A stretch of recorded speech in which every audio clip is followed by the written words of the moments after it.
Welcome to the Spawn Chunks, episode number 267 for Monday, October 16th, 2023. My name is Johnny, but the internet knows me as Pixel Riffs, and joining me, as always, is disappointed crab voter Joel Duggan. Hi, Joel. Yeah, I don't know what to say to that other than you are correct, sir. And if you want to hear a lot about correction, particularly about correcting your posture, maybe even correcting your fitness, Johnny and I had a good conversation in our pre-show about a new rowing machine heading his way and fitness in general. And it was a really fun conversation for me. And I think it's always really fun to have conversations with people that are heading on that path. And if you'd like to hear that, you can join the Patreon at patreon.com/thespawnchunks. We record an extra, half an hour or so every week that you get access to. There's a pre-show, there's a post-show. I'm sure we will have more than we can fit in this episode, so you can stay tuned to the post-show for probably more Minecraft talk. Typically, we have bonuses for our patrons, including things like the chunk mail dispenser that has been unlocked by our patrons. Since this is the Minecraft Live week, this is normally the chunk mail dispenser week in the month, but we're pushing that to next week. So next week will be an all email episode, which should be good. It gives everybody a good week to respond to Minecraft Live, the features that were announced, and kind of send those thoughts into us. So we'll have a really fun episode next week with all that feedback. We do have some feedback today. Some people were right on the ball and emailed us right away. We have a quarterly hangout coming up this Saturday. That will be where we go over the stats and figures and the download numbers and stuff for the podcast, as well as future plans. And the monthly Minecraft hangout will be on Saturday, October 28th. That is where we hang out with members of our community and look at the things they've been building in Minecraft. And who knows, we may even have a new snapshot by then as well. Yeah, that's going to be an exciting thing. And of course, the news is going to be primarily Minecraft Live 2023. There's a bit of snapshot stuff coming up, and the emails are just going to fold right into the main discussion. But we're going to get to all of that in a second. For now, we have been playing Minecraft a little bit this week, aside from watching all of these announcements. So why don't you kick us off with what's new on the Citadel? I finished the crypt underneath the East Road graveyard in West Hill. It was something that I had started just at the end of last weekend. I missed a stream this weekend because of Minecraft Live, so I only streamed Thursday and Saturday for Minecraft. And I was like, I'm in this dig. I love logging into Minecraft for a stream and having a singular task. Finish the hole you started digging yesterday. And so that's what I did. We lined the walls with deep slate. I textured it with lots of cracked deep slate, lots of cobbled deep slate and basalt for accents where the wall has been broken apart a little bit, throwing in some stone buttons on the ground for maybe little bits of rock that have fallen down, throwing a little bit of coarse dirt here and there. The floor is all stone bricks, cracked stone bricks, andesite, cobblestone. Nothing new there. It's all kind of the same thing that I texture with around a lot. I did manage to fit in some gravel and some coarse dirt in a few places. I tried some rooted dirt and some mud, but they just ended up being a little bit too dark, and they looked like the wall was kind of bleeding into the floor, so I decided to dial those back. The advantage that I have is that it is very dimly lit. It's lit all with soul lanterns, and just light enough that you can see what you're doing when you're walking around in there. The very corners of this big rectangle have a light level of 1. So it's just enough to make sure there's no uninvited guests, but it's light enough so that when you're walking down the aisles of this kind of crypt that you can still see the chests. And that's part of the mission for this, is that I've lined all of these walls with they're trap chests for me, but my texture for trap chests means that they look like they're made of spruce. So they kind of have a darker look to them. And I've turned them around. And this was a last minute addition that I kind of stumbled on. Because I wanted it to look like a crypt and these to look like coffins or sarcophagi or whatever, I turned the chests around so that they face the back so that you can't see the bright clasp on the front of the chest. And I didn't just stack the chests like a storage system. So it's not chest on chest. There's probably a 4-block ceiling, but there's only 2 chests per row or per stack. So there's like a stone, actually it's a deep slate tile kind of shelf that they sit on. And so each chest has like a little bit of space above it. It looks very functional, looks very aesthetic, but it's going to function as player storage for me, because underneath the keep currently is where I've been living for almost 3 years in this area, which is baffling. November 4th actually is the anniversary of breaking ground in West Hill Valley. So I'm going to need to move my storage space from underneath the keep to something a little bit uh, not temporary, but a little bit more hidden and out of the way, but still nearby, because I need to turn the basement of the keep into like a dungeon. And I think I had a distillery plan. Like I've got some plans for that area, and I can't do that when I've got shulker boxes everywhere and all this stuff. I think the biggest shift for me will be moving my shulker boxes from just being on the wall and accessible to being inside of chests. And I'll have to take them out in order to get things out of them. So there'll be an extra step there depending on how I do it. So I'll have to be a little bit more organized and careful with how I, put things in where. And I don't want to put signs and labels on the coffins in the crypt. So I'm going to have to remember where I put stuff. But I've got quite a few. There is, see if I can remember, 1, 2, 3, 4, 5 rows of 6 plus an additional I want to say 12 on each end. I think I've got something like 40 something or almost 60 chests, double chests, I should say. So I've got a lot of room. It's a decent space. It fills up nearly the entire underground under the graveyard, but I'm really happy with it. It's a very simple build. You'd never know it was there. It's kind of partially just for me for storage, but I'm glad that it looks the part. Like it doesn't look like it's just a hole in the ground where player has obviously got crafting tables and junk everywhere. So it's going to actually hide a lot of the utility of being in this area for so long. And if you're closing in on the end of this project, then I guess you don't have to remember where everything is for too long, right? Like if you're hoping to finish up sometime in the next couple of months, maybe, then you don't have to worry too much about where did I leave the coarse dirt and the deep slate bricks and everything else. You can just kind of dig through it for a couple of days and then be done with it. And that's something that I'm really happy I laid out so much of my storage early and built such a large storage room, because I can go back to that so frequently, and I know I'm not going to do anything else with it in the meantime. I'm building for practicality and for survival gameplay's sake rather than for straight up aesthetics. But then obviously, if I wanted to convert that into something else in future, that'd be a heck of a lot of chests to move. So I guess it's a good thing that a lot of your storage is mobile and you have shulkers and you're not still kind of struggling through the early to mid game with the amount of resources you're throwing around. Yeah, the bulk of my storage actually underneath the keep is shulker based. I do have a barn that has some storage in it. That's when in the valley when I first started, and that really feels like the kind of first storage room that you have in a new world. Yeah, if you go back to it after a couple months, so it's organized, but there's kind of a little bit of everything. It's not really overflowing. The only thing that'll be challenging in moving some stuff from the keep is that I do have a bulk storage that has dirt, stone, bricks, andesite, all that stuff. They're not full though.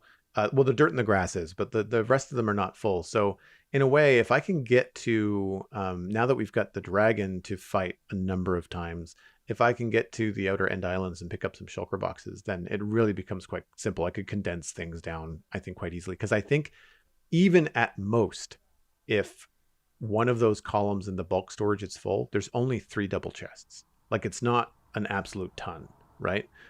When you're at 6 years into an end game, server. So I'm thinking that it's going to be easy enough to move. I think the hardest part is going to be not the shulker wall, because that's all organized and color coded. It's going to be the mini shulker wall around my crafting table and my bed that's got just junk in it. There's there pottery sherds and feathers and bows from skeletons. I don't throw anything away, which is good and bad. It means that one time I want to craft a book and quill, I've totally got feathers and ink just right there. But then the rest of the time I'm just why do I have 2 stacks of ink and then 8 feathers in this chest? Why? So there's stuff like that does kind of creep up. But I mean, it's going when I'd like to try and push to finish this. I'd like to think I can finish it by, the goal was the 3-year mark, but it's already the middle of October, so I don't see that happening in 2 weeks unless I do some big long stream pushes or something. But we'll see. What have you been up to this week in Minecraft? This week I rescued 6 Allays from a burning building, and 8 from a perfectly intact building. I have, of course, been out raiding woodland mansions. This seems to now be a tradition, which began with Season 2 of the Survival Guide, but the first woodland mansion that I visit just straight up burned down. And that's as a result of having left fire spread on, which I didn't typically do in the early days of gameplay. Like, I liked being able to build with fire, but now we have campfires and whatnot. I kind of figure, sure, I'll leave it on, and, it's part of the default game. What happens, happens. And so there was one lava source generating in a cave adjoining the back of this woodland mansion. So I went through the front door, nothing was wrong, check out these rooms, here's some loot, a couple of indicators down the hall, don't worry about them yet, shoot them with a bow, and then I went round one corridor and was just met with a blaze of fire creeping towards me, already burning through the statue of the evoker in the side room with the lapis block in its head and everything. And so naturally that became a little bit chaotic, but of course they very smartly put the Allays in completely cobblestone boxes so that those don't burn down. And also, chests don't burn either. So I actually got away with looting that first woodland mansion with surprising ease. I didn't even have to meet an evoker. I just found a totem of undying where it had dropped from an upstairs floor. Floor underneath it had burned out and just, dropped it 3 floors down to the bottom of the mansion. So, yeah, had a bit of an easy time with that one, but figured for the sake of the tutorial, I should probably go to one that was intact. Ended up looking up the coordinates of a second one because I'd got a map from a cartographer to take me to the first one, but I thought that cartographer's just going to sell me the same map, right? So I decided to just look it up on Chunkbase and found one that was an equivalent distance away laterally, and it was just 8,000 blocks further north. And it turns out with Riptide and a Trident, you can get there in about a minute and a half. So that was not too terrible for an 8,000 block trip. But I ended up raiding a second woodland mansion, got 6 Allays from the first one, 8 Allays from the second one, brought them all home, one on a live stream where I just went over land, and Allay following and pathfinding is actually really solid as long as you don't fly away, because the acceleration is going to take you outside of their follow range pretty quickly. So I was able to, use boats and just kind of travel over land. It took a couple of in-game days, but I got them all back home pretty successfully. And then the second set I brought home through the Nether just to compare the two methods. And honestly, I would go overworld, even though the trip itself was fairly long. It definitely took a decent amount of time. I think the time I spent going through the overworld is probably even shorter than the time it took me to build a tunnel and a bridge system through the Nether, so that I wasn't relying entirely on Nether landscape, and so that I could basically take a shortcut across lava lakes. But it just takes a really long time to bridge. So, yeah, it was a little bit nerve-wracking. Fortunately, though, Allays are quite smart and know not to fly into columns of lava, and even if they do take a bit of damage, they seem to regenerate health fast enough that I didn't end up losing any throughout the entire trip. So now I brought them back to my base. I can obviously duplicate them with shards, so none of the effort put in was really all that necessary as long as I had one, but it still felt like a good thing to rescue them all and bring them all back, just so I wasn't kind of leaving them there. Of course, now I'm working on a place to store them all, because having 14 fairies tied to a fence post is not good optics, especially when you've said that you're rescuing them from their original captivity. So what I'm now doing is I'm working on a system. I'm kind of mocking up a few ideas for this in creative, but because they can get into boats, and this is often a defense people use against Vexes in stuff like raid farms, but you can store them effectively 2 at a time in boats. And so I'm trying to find a reliable way of setting that up and then having them float around a system which basically drops the boat into sort of like a storage silo, and the boats can just kind of stack on top of each other. And what I end up with is a 2 at a time Allay Pez dispenser, where I can just pull 2 of them out, break the boat, get some leads, tug them out of the system, go and use them to farm mangrove trees or whatever I like to use them for. And whether they stay there permanently or whether they go back into the system, I kind of want something that I can use to kind of dispense Allays every so often. So that's my current project for the first part of this week. I have not messed with Allays yet, which is surprising.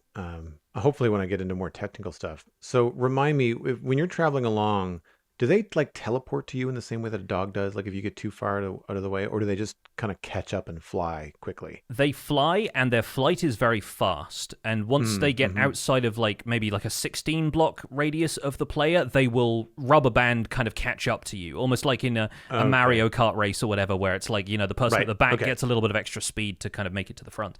That's what I And was thinking. unless they get caught on really specific terrain formations, they are very good at following you into tunnels and stuff like that. So taking them through the nether, even though I was basically digging out like a 2x2 tunnel and it went through different biomes and different kind of overhangs and stuff, even at some point they would kind of fly off the edge of this platform, and I sort of imagined them like bees, pathfinding down to the block that they can Right. hover above and That was my next falling, question. falling into lava. They don't do that. They hover, Oh, and they nice. hover very consistently. So they are pretty good at preserving themselves, and I sort of wish that bees were the same way.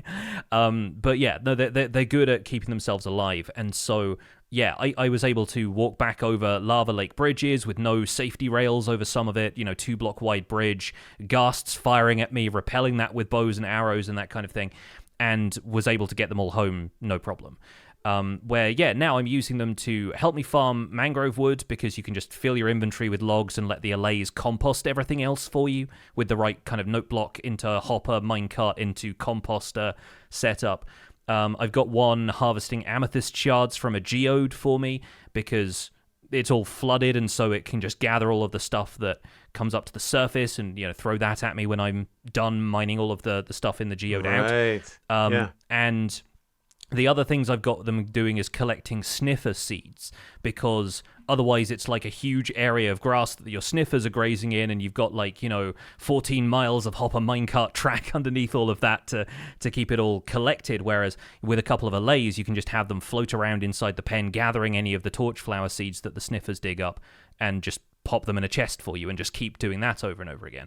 So there are some things that there's actually really good synergy between the allays and features that have been added recently that I think really can't go understated at this point. I think they're very, very good. Yeah, I'm looking forward to messing around with them. I'm not sure how I could incorporate them into a sci-fi build. I've always thought a really cool thing to do with Allays would be, now that we have chiseled bookshelves, would be to make it look like Allays in a library were moving books from one side to the other. Oh, And just that's kind of cool. like have some dispensers kind of like behind the scenes, and like they'll pick up a book. It looks like it fell off the shelf. They just kind of pick it up, move it along, and then dump it somewhere where it looks like it's being put away, because you've got the receptacle by a chiseled bookshelf or something. And I Yeah. haven't worked out the logistics, but that doesn't fit in a sci-fi world. It's kind of more of like a fantasy idea, because they do have like a very very fairy kind of idea. Yeah, But you can't quite pass them off as like aliens. If you retexted them to be drones, maybe that'd be one thing. so that was my next idea, was like, well, Right. I'm thinking, like, if I really want to have some fun with the sci-fi thing and I want to try and branch out a bit, I'd like to try to do something like maybe a very specific texture pack, maybe even looking into like prompting players if they come into the area, because we have these zones on the Citadel, and it would be nice to say, oh, you're entering Joel's sci-fi zone, you might want to download this texture pack and install it so things look the way that he wants. And I wouldn't do anything crazy, like I don't want to retexture blocks, because I think one of the challenges is going to be to do this with the Minecraft blocks as best I can. Yeah. But mobs would be great to be able to, like, let's just turn zombies into like the aliens from The Simpsons or something, or Yeah. have Allays be like you said, little drones. Like, I'm not sure if anybody remembers the movie Batteries Not Included from the 80s, or even just something as simple as like putting a little round space helmet on an Allay and just leaving it as it is, and just like having it float around in like a kind of like a Warner Brothers, like Duck Dodgers and Marvin the Martian kind of retro 50s sci-fi Jetsons. Like that kind of stuff would be really fun. Mm-hmm. And I think that, I don't know what I would do with them. I wouldn't be books. It would probably be something else. It would be fun to have them move potions around or something like that. Maybe they're aliens experimenting on someone. Like, I don't know. We could have some fun with that. But again, with anything in this game that has movement, like, I'd love to retexture bees to do something, even if they just were robot bees, like just to have them be metal bees flying around. They're so animated. They add so much life to things. I think that could be really, really interesting. So we'll see. But I'm glad that you're messing around with them, because I have been catching up on their survival guide, as there are things that you're doing now currently that I'm looking to get back into, because I kind of missed them as I've been spending so much time in West Hill, one of them was the mob farm and the refresh on the mob mechanics and how they've changed recently. But then also, I say recently, it's been a couple of years, but and then also the Allays, because Cosmic on the server wants a mob farm underneath their Somerville area, not for the drops, but to reduce the amount of surface spawns, because it's to keep it looking floral and nice. Torches everywhere is not great. Yeah, you know? yeah. So we want to try to encourage mobs to spawn underground in the dark. So I'm going to be reviewing all that kind of stuff, and it's handy now to see the survival guide move into kind of like, I'm not sure what you want to call it. Are you end game? Are you mid end game? Like, what do you call it now that you've beaten the dragon and you're kind of exploring some of these more, I guess, advanced features in Minecraft? Yeah, I'd say we're sort of mid to end game right now. I don't really consider it end game until I've got like beacons and stuff, and I haven't really approached the wither or anything yet. But yeah, we're getting there. Is how I put it lately. So yeah, we're starting to approach the more technical side of things, starting to use sort of mechanical exploits and stuff to get what we want. It's a good time. It's nice to be here. Let's move on into the news, though, because we've talked long enough about our stuff. We want to talk about the stuff that Minecraft has now announced at Minecraft Live 2023. There is, as usual, a recap article on Minecraft.net that kind of summarizes the major announcements that happened, but we'll do our best to do that for you here. Minecraft Live was streamed to YouTube on October 15th, 2023. The VOD of that is up on Minecraft's own YouTube channel, and the VOD of our reactions, as we presented them live to everybody, will also be up on the Spawn Chunks YouTube channel, and it'll also be on my Twitch page for the next 60 days if you want to watch the VOD there with the live chat along with it. But the main things that we're going to cover are that Minecraft 1.21 features have been announced. The live show showed us some trial chambers, which are new, multi-room, procedurally generated structures. Players will progress through until they reach a trial spawner, and they are built from a palette which includes new copper blocks and tough blocks. The new copper blocks include copper grates, doors, trapdoors, and an unnamed chiseled-looking block, which all appear in the trial chambers. Copper bulbs also appear throughout, and these give off a higher light level if they are fresh copper, but the light dims as the copper becomes more oxidized. There are a new variety of tough blocks appearing in these areas, including polished tuff, which has walls, tough bricks, which has slabs and stairs, and the presumably chiseled tough brick that has a kind of wavy lasagna kind of pattern along the bottom of it. I've seen people calling it tough lasagna, and that's my headcanon name for it until we get an official one. The trial spawners are also present here. Unlike a regular dungeon spawner, these generate a limited number of mobs to create a challenging encounter. These adapt based on the number of players that show up to fight, so they can potentially generate more if there are more players around. And the decorations around the spawners hint at what mobs they might spawn. So packed ice might indicate strays, while moss indicates slimes, and so on and so forth. Also appearing in these trial chambers, we saw the Breeze, a new mob similar to the Blaze, but with more of a wind elemental vibe. It attacks by firing a wind charge, which deals direct damage on impact, or if it misses, it creates a blast of wind, which knocks entities around. Wind charges can also affect some blocks. We saw them opening trapdoors and switching levers on and off, and other redstone components were mentioned as well. Speaking of redstone components, though, we got to look at the Crafter, which is a configurable auto-crafter activated using redstone power. The slots of its 3x3 crafting interface can be enabled or disabled to create recipes of different shapes. Items are then input manually or added using a hopper, and once it receives a redstone pulse, the item is crafted and automatically ejected. Those were the major announcements for 1.21. Game director Agnes Larson, who we know as Lady Agnes, confirmed that snapshots with these features should arrive in the next few weeks. In addition to that, we also got the 2023 mob vote, where the Armadillo was crowned the winner. And over on Twitter, Minecraft released some stats about the mob vote. We'll have a link to the tweet in our show notes if you're interested in that. Over 5 million votes ended up being cast, with the Armadillo winning 42.3% of the vote. The Crab came second with 32.5%, and the Penguin came last with 25.2%. Vu Bui was on stage presenting all of this information, and he was quick to remind everybody that while the Penguin was the first to go, it might also show up at some point in future, and that none of these mob vote candidates are discarded anymore as they were in the 2017 mob vote. We also got an update from Minecraft Legends. The design director Craig Lee recapped the changes from their August update and announced upcoming features like witches for the heroes side, clanger mobs and air chopper structures for the Piglin faction, and a frog mount for players to ride. We got a bit of a look at upcoming Bedrock Edition DLC, which includes a collaboration with Star Wars, making Star Wars Path of the Jedi, and Planet Earth 3 in collaboration with Minecraft Education Edition and BBC Earth. Minecraft passed 300 million copies sold and is currently gearing up for its 15-year anniversary, and they said that 2024 is going to be a big year for Minecraft with more stuff due to be announced as the year goes on. And some other short segments of Minecraft Live included a spotlight on marketplace creators, a Lego building challenge featuring a Minecraft content creator and a Lego builder working from the same building prompts but making things that ended up a little different, an animated short featuring the Sniffer from the Element Animations studio, and a surprise performance from singer-songwriter Alec Benjamin, who performed a Minecraft-ified version of one of his original songs. Last week, on October 11th, we received the Minecraft Java Edition Snapshot 2341A. Snapshot realms are in this snapshot. In the pre-release and release candidate versions, as well as snapshots, they will all now be playable in realms. The version of the last played world on a realm is displayed on the realm list. Experimental features are available in newly created worlds.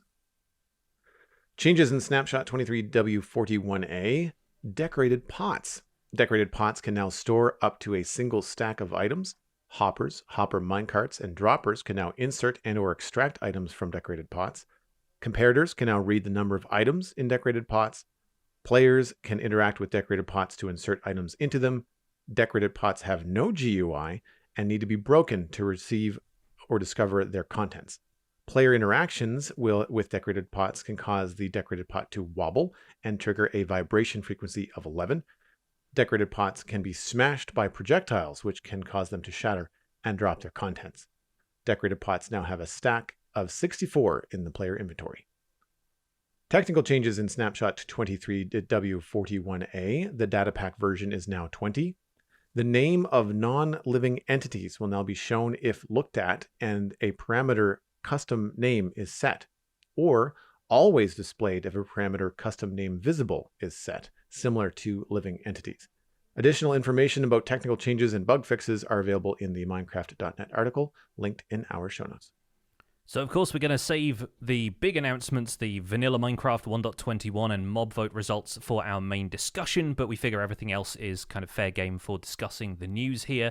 I sort of want to give our overall impressions of Minecraft Live as well, because I think as we were watching it, we realized that the whole thing was taking place in this sort of augmented reality visual where they were walking through the Minecraft world. I sort of said it was reminding me of Minecraft Earth a little bit, and I saw some folks compare it to the Apple presentations, which I haven't seen, but yeah, it seems to be like an immersive digital environment seems to be the way that some of these presentations have happened lately.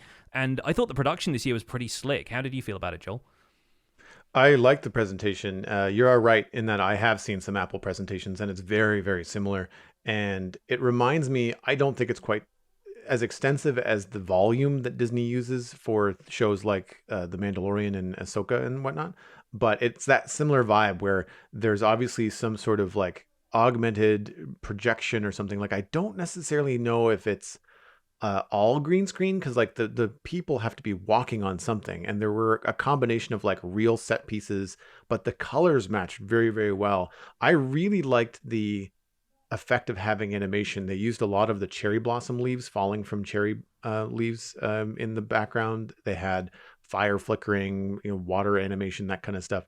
And I think that kind of went a long way for that sense of immersion, in particularly the depth that they were able to achieve when Agnes was talking with Lydia, and they were sitting in the cave, and there was like another portal in the background, and that was animated, and you knew like there was some set pieces around them, but it didn't go back that far. And I thought it was just really interesting. It wasn't distracting, but it was just like that moment of like, ooh, okay, this is really cool.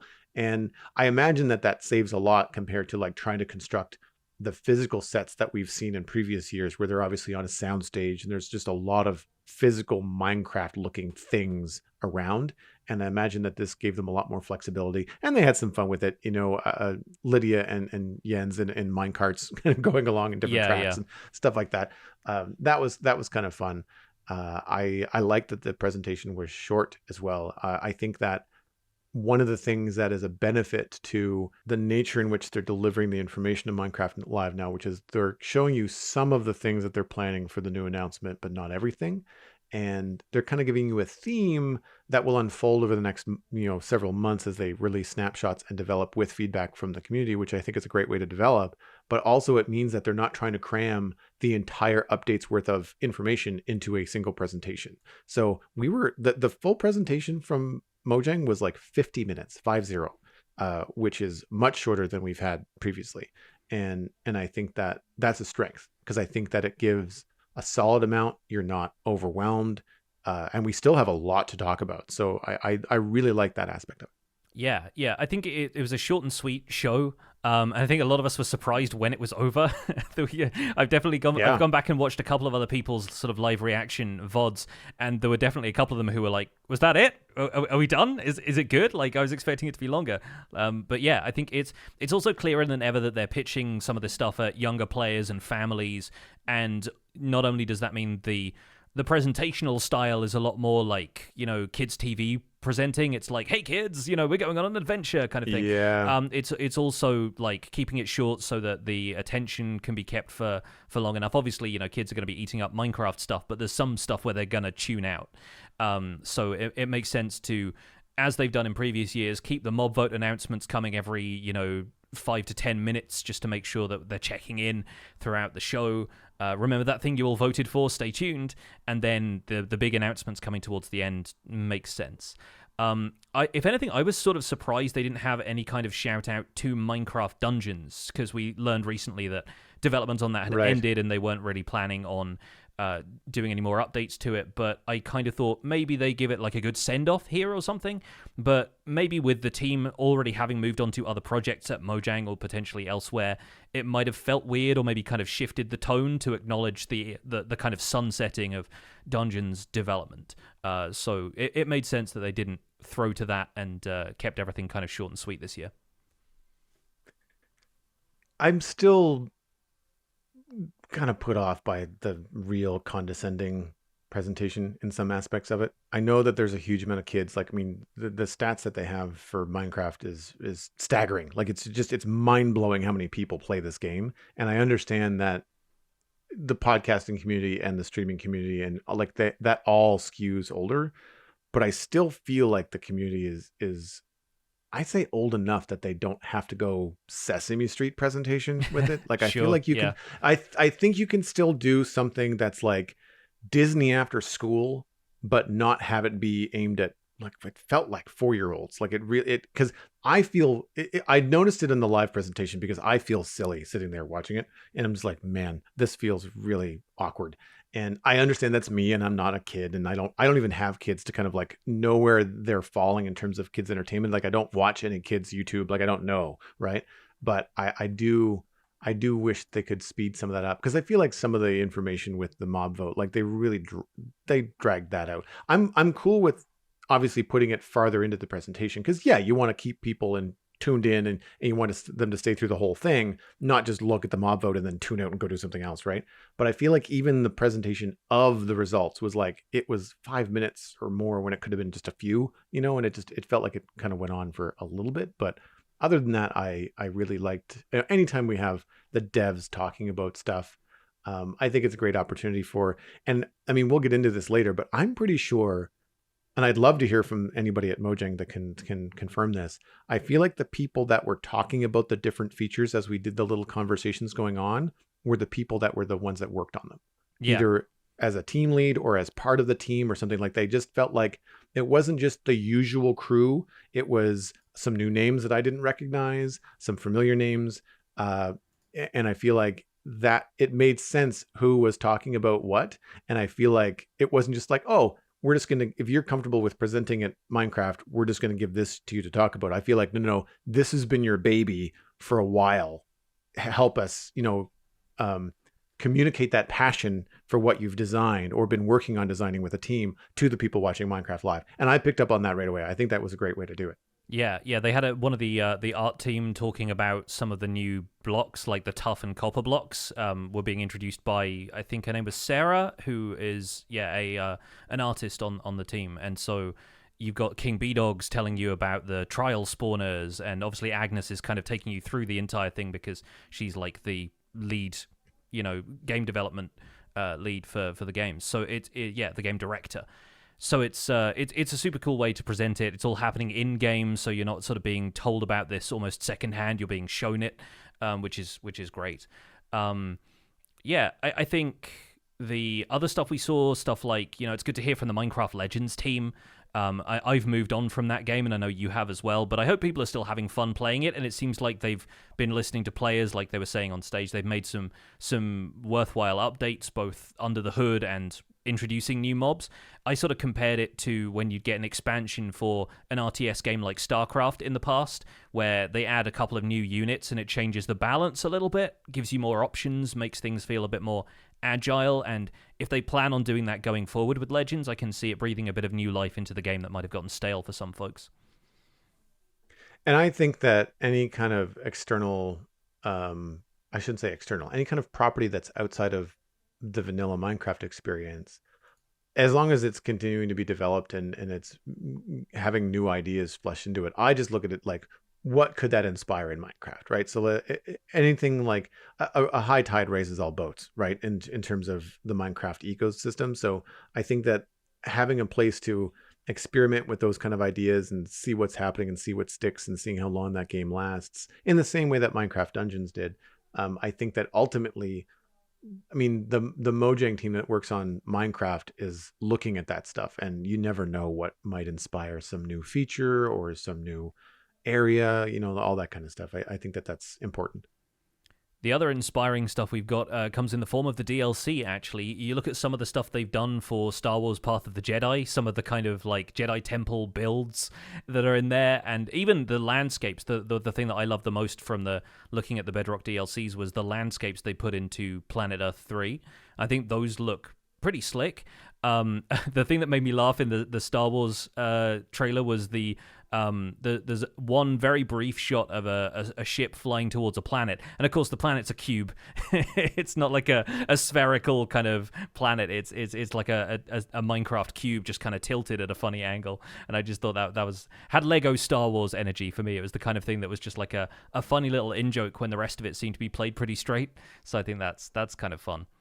You nailed it. That I didn't know how to articulate it until just now. I mean, I'm a Star Wars fan 100%, and I liked what I saw. I don't play the DLC stuff for Bedrock just because I usually don't have time, and they're usually not of any real interest. I'm curious. Like I might look into seeing what this could be like. Just to kind of play it on the PC and just kind of walk around and see it, because I like the Star Wars aesthetic, and to see how they handle that in Minecraft could be really, really interesting. I know in particular we were talking about like the shapes of the heads of the NPCs, because they've all got different alien shaped heads, and how they have to do that in Minecraft with like head tails and cone heads and like all that kind of stuff.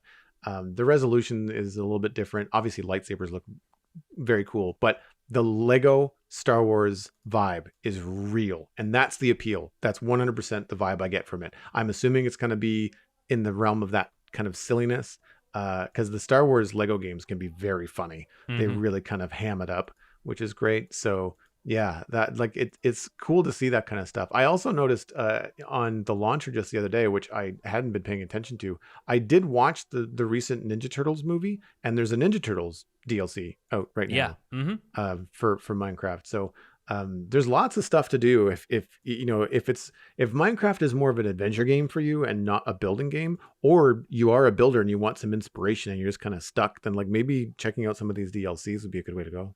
Yeah, could well be. In the meantime, if you're a vanilla Minecraft player and you want something to do right now, you can check out the new Snapshot, because honestly, the decorated pot change is really exciting. They're now piggy banks.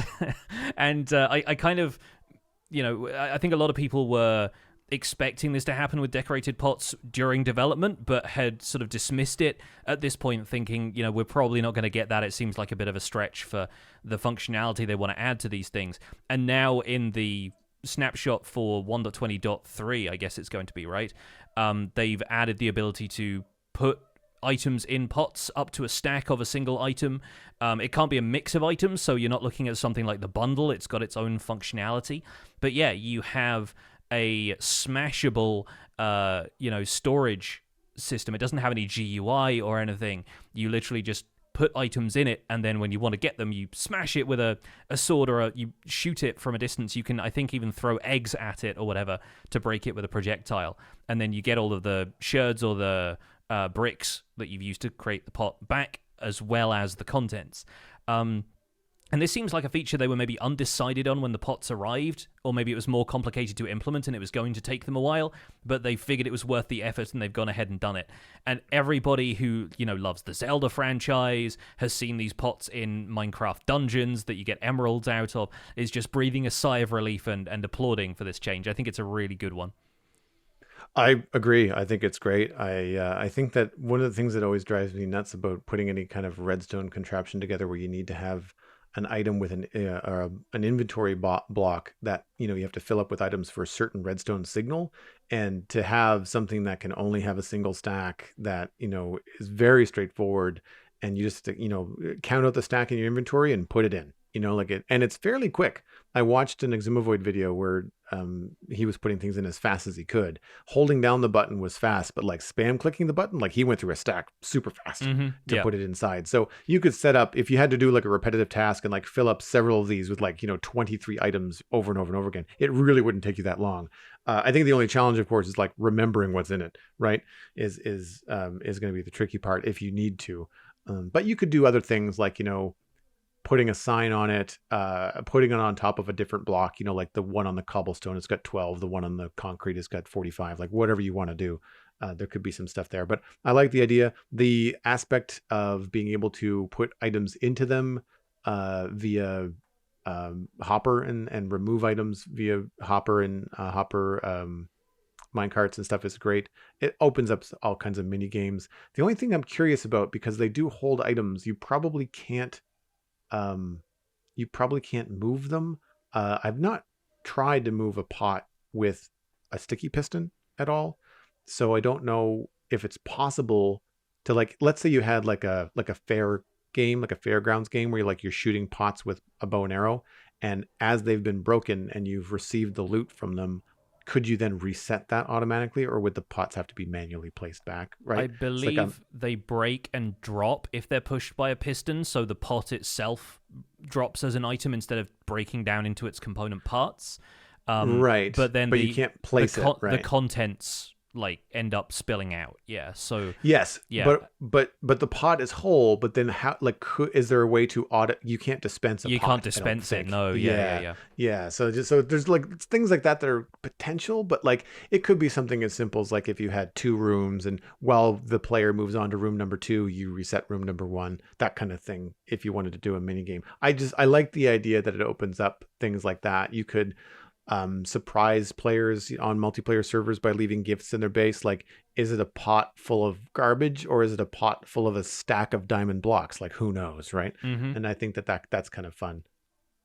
You can imagine, folks who design minigames, everyone's obviously talking about decked out in Hermitcraft right now. You can imagine these pots sort of filling up with different resources, and if you choose to break one, then that means you're not going to get anything else in that pot for the rest of the game, so you can be kind of tactical about when you break them to receive more treasure or more items or whatever.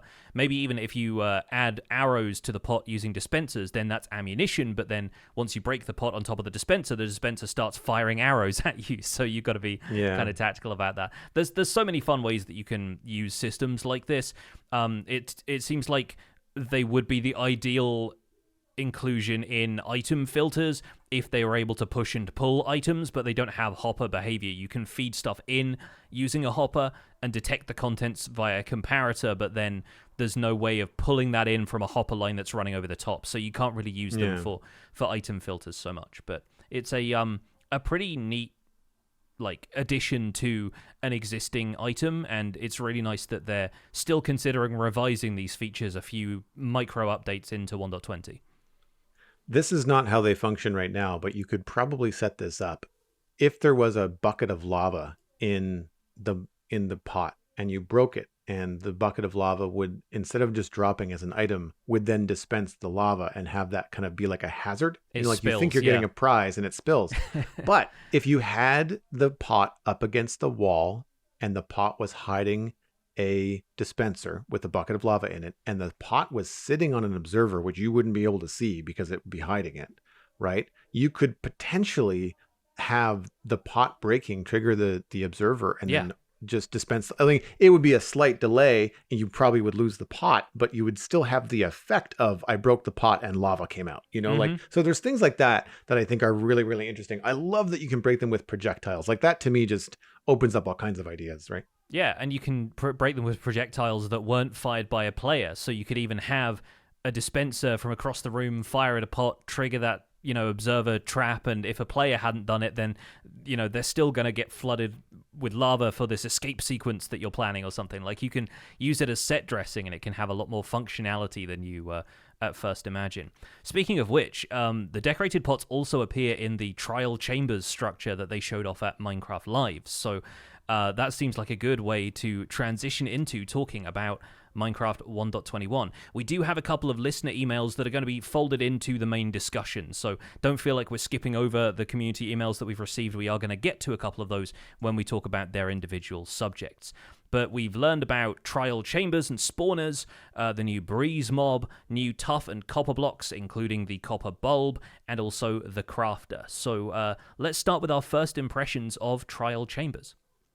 I feel like we're seeing some of the fruits of the labor put into systems like the Piglin Bastions and the Trail Ruins in the trial chambers. They feel like, cool, now that we've got this system in place where we can have procedurally generated structures underground in various different pieces that can be then put together in random ways within a certain set of guidelines, we can expand on that and use that to update and create new experiences for players. And that to me was very obvious, and I think it's great. Yeah, and I'm actually kind of surprised at the comparison to stuff like Bastions, because the aesthetic is very different. And if you think about a lot of the recent structures they've added, like aesthetically they've been ruins. Like think about, ocean ruins and shipwrecks through to Bastion remnants in the Nether update, ancient cities in the Wild update.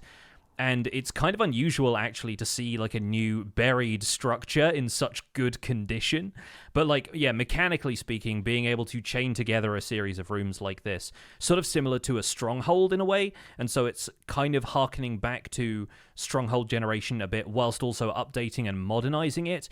And they didn't really say it as such in the live show, but the way I've been thinking about this is the update to spawner dungeon rooms that we've been looking for. They're not going to replace the dungeon spawners that you find, creeper or skeleton spawners or whatever in, not creeper spawners. There are no creeper spawners. What am I talking about? Zombie and skeleton and spider spawners. But, you're going to find them housing these new trial spawners, and whenever people add like a mod to the game that introduces dungeons with multiple spawners in, they feel like this. They have that kind of multi-room, you're searching through corridors, maybe there's a couple of chests here and there, maybe some stuff jumps out at you. There are more like set pieces within it. And it feels like what they said on stage was, we are, trying to reimagine the early game experience from back in the day when it was really exciting to find a dungeon with the mossy cobblestone everywhere and stuff. And they're taking that forward into the modern game of Minecraft and trying to recapture that in a similar way that the Warden was introduced to try and recapture the feeling of surviving your first night with the darkness all around and not knowing what was out there. And so I think it's really interesting that these are fueled by nostalgic feelings about Minecraft's past, whilst also trying to bring it forward into the future. And it's funny still not being used to tough and copper blocks in the game, because I don't build with them that much. I guess I use tough about a lot, but I use the current version of tough. Mm-hmm. And when they get into showing you these rooms, you're like, oh, right, this is not I mean, like, sure, there's some new textures, but like the copper block and the tough block in general are not brand new to Minecraft. Yeah. And when you see these structures, you're just like, it should feel familiar because these have been in the game for a little while, right? But it still feels really new. And I think that's a cool strength where like it feels familiar, but it feels new all at the same time. And it's a different aesthetic than the way other structures are built, which kind of, might give the folks who are deep diving lore in Minecraft something to grab hold of like, this clearly wasn't built by the same people who built ancient cities because the aesthetic is different. But it seems like it's going to be in similar regions of the world. Like, it seems like it's going to be like lower down in the world, maybe in deep slate levels, right? Like I think you very briefly see it. It's a fairly self-contained structure, but when Lady Agnes first enters this trial chamber, it seems like there's a deep slate, like a natural deep slate wall behind her. So the implication is that you're going to be finding these deeper underground. I would imagine so. I mean, I feel like that's an area in the world right now that could use a little extra something to discover. And I feel like the sense of discovering it and keeping your eyes peeled for like a hint of copper or a hint of that tough block, in and amongst the gray deep slate would be more rewarding than very easily spotting one of these things sticking out of a regular stone patch, right? Like, I mean, it would stick out like a sore thumb.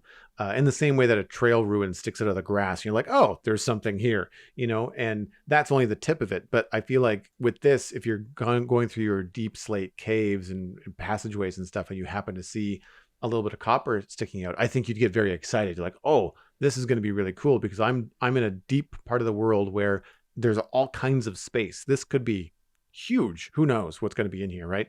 And I think that would fuel the sense of discovery by having it blend in better with a surrounding deep slate. Yeah, and we've seen a few of the internal structures already. They highlighted one that was basically just like a corridor that was maybe your introduction to the area. It even has a few basic traps in there, kind of jungle temple stuff. There's tripwires and arrow dispensers. I am curious if there's anything more deadly in there that they just weren't showing us, parkour over lava kind of situations or what. But yeah, like I feel like the trial aspect to it has to appeal to players of all ages. And so, you're going to find some younger players who are pretty skilled at parkour, but maybe, don't want to solve the puzzles quite the same way and just going to knock through the wall or whatever.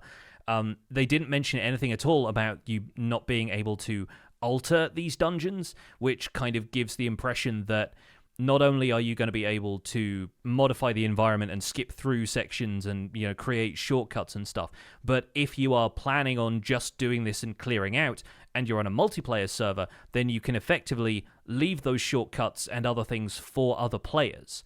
You could leave a sign saying, hey, go this way, not that way, if you want to get to the spawner room or whatever, and you can effectively help people through the next run of the dungeon.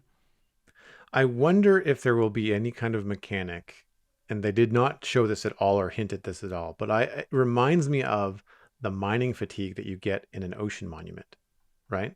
And it means that you have to travel through that monument mostly without breaking through walls. Yeah. Because it just becomes a problem. I wonder if there would be something like that would be in these, or I guess later on to add an extra challenge if you transported a guard, like an elder guardian. You put it there yourself, yeah. Yeah, you put it there yourself. So players on the server come in and they can't break through walls because you've removed their ability to do so. That could be interesting as well. And you add more obstacles instead of making it easier for them. You make it harder. You like modify this to be your own death trap. Yeah. Put those trapdoors over a lava pit, and instead of just instead of a 2-block drop, have it be like, if you're on here, you're done. Like if those open up, good luck. Yes. There are still like supply chests and stuff in these as well, which I'm going to presume contain food, maybe weapons and armor, like iron armor or something like that, like we saw them wearing in the presentation. Because I like the idea of players finding these and imagining a challenge where if it's a fresh run through, you know that nobody else has excavated one of these before and has already taken all of the loot. You could dump all of your equipment in an ender chest outside and try going through the trial chamber, just scavenging what you can from the environment. And I think that's a really cool idea, like running it without your own equipment for a bit of an extra PvE challenge could be a fun way of approaching these, because Otherwise, what are you going to do with, finding a stone axe in a chest or something like that? Most of the time, nothing. But if you treat these almost as little mini adventure maps that you don't have to download, that are already kind of pre-existing in your world, then Right. you can do stuff like that. I imagine most people won't do that, but some people might, just for the sake of the challenge. And, alternatively, maybe you pay it forward. You leave a diamond axe in a chest for the next adventurer that you've got from some diamonds that you mined just outside. And, you can, again, make it a little easier for them next time, or add loot for people who are coming through. And, create this sort of self-sustaining dungeon experience instead of just looting the entire thing and leaving it. We talk a lot about the idea of the game kind of guiding the player in game without the player having to watch YouTube videos or look things up online. And I think having an axe in that chest at the bare minimum would be like a hint as to like, this is the tool you're kind of want to use, or this is one of the tools you're going to want to use in this area, to hint at, using them on the copper bulbs to increase the light level as you travel through, and being able to, remove oxidation on certain things. And like, I think that's a solid expectation in that it would kind of give the player the hint as to what they have to do. Yeah. So let's talk about those. The copper bulbs. They're a new light source block. They have a variable light level through different stages of oxidation, which is like a really unique approach. The fresh ones look like they give off probably full like redstone lamp light level, but then as they age, they dim. And it seems to be a jump of several light levels up to the point where they're barely lighting up the environment at all. And then you can scrape the oxidation off. You can presumably wax them to leave them at different levels. And one thing that I know about these, and I am allowed to share, but I don't think got mentioned in the live show, is that copper bulbs are going to be toggled by redstone input. So they don't have to remain powered, unlike redstone lamps that require constant redstone power. So these are going to be able to be switched on and off with a button press. And while that's one thing that's cool for lighting, it also has the added bonus of being a very compact T flip-flop for redstone circuits. So you want something that's going to, switch on and then switch off and have two toggleable states like that with one redstone input. That's a copper bulb. You can do it with those. And so I think that's a really neat way of introducing something like that to make a bit of redstone quality of life improvement at the same time as adding an aesthetic block, a lighting block, additional uses for copper, so much stuff. Like it's a really cool idea. I love that. I think that's a great way to get in like a double use for the block. And we were just speaking on the podcast over the last several weeks about the desire for lanterns in the game to have multiple light levels. I was thinking about powering them with candles, and like the more candles that you put in, the brighter it would get. And this is just that sort of idea in mechanic, right clicking on a block in reverse. You're stripping away the oxidation that is blocking the light from this light source, and it gets brighter it gets brighter as you strip off more. It's really neat how that lines up with what we've been talking about. And I love the idea of being able to control light in the game that way. We previously have been able to do it with torches that have different light levels, blocks that have different light levels, but now we have a single block that we can control. I think the only limitation here is that you have to want to use it in a place where either an oxidized block or a copper looking block is going to be the color that you want. So like it's not going to go everywhere. But as we saw in the presentation, they do look pretty slick in villages. Like if you have them on a fence post or, whatever, they do look like they match with like oak wood and cobble and things like that pretty well. And I'm curious, I don't remember off the top of my head how long oxidation takes, but if you don't have them hooked up to any kind of redstone, then like if you had them at full power, how long would it take for it to go completely like down to dim? Like you wouldn't have to do it like every single Minecraft day, right? Because from what I remember, copper takes a long time to oxidize. It's one of the things that I think people complain about is how long it takes to actually go from copper to oxidized copper.